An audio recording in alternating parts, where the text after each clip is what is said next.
I've been thinking about it all this week, ever since Sunday's sermon. The scripture Sunday was from the Sermon on the Mount, specifically Matthew 6, where Christ teaches about worry and how silly it is. My preacher has an uncanny knack of interweaving stories and personalities that underscore the referenced scripture. He ended his sermon by recommending we put our trust in God and watch our worries and fears disappear.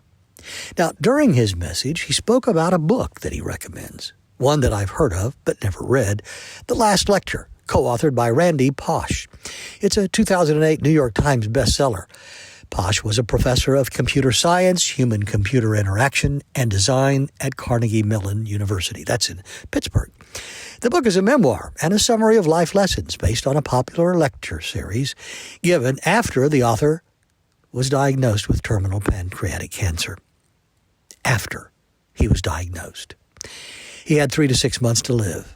I've thought about that a lot. What would I write down and share with others, knowing it would be one of the last things I do? What wisdom would you try to impart to the world if you knew it was one of your last opportunities? What would I tell my kids that would lessen their angst in life, to build them up long after I've gone, that will nourish them in my absence? After one weeds out the insignificance in life, what desired significance is left? This book, The Last Lecture, extends and expounds upon his last lecture. They both focus on achieving childhood dreams, overcoming obstacles, and living a fulfilling life of purpose, honesty, and humor. And it serves as a final message. I've ordered the book, but I'm compelled to share some thoughts before I read it, like, what ideas or thoughts would I commit to record to be shared after I'm gone? My first thought is that we all need to have a higher power in our life, something greater than ourselves that we turn to, and not human nor material. Call it whatever you want. I call it God, for lack of a better word.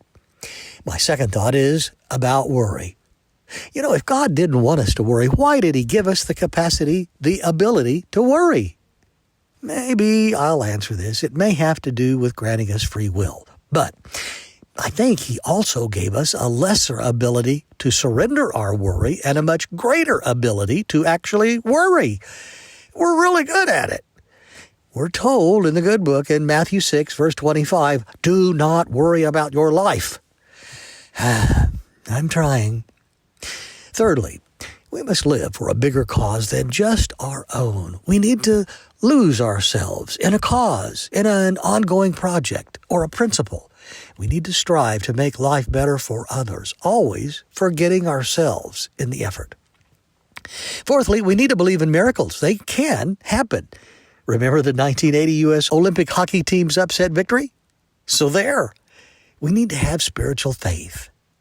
To prove this point about believing, my friend once said to me, I don't believe. I know. And finally, we must realize that in giving, we receive. In loving others without condition and without expectation, we heal and grow. It's all about love. All of it. When you boil it all down, our existence is based on love and is dependent on love. It's everywhere. The actor Hugh Grant said it best, love, actually, is all around us. This is what I got so far. In the meantime, I'll be reading, and I'll get back to you about that. That's my take on it. For Paragon Communications, I'm Paul Joseph.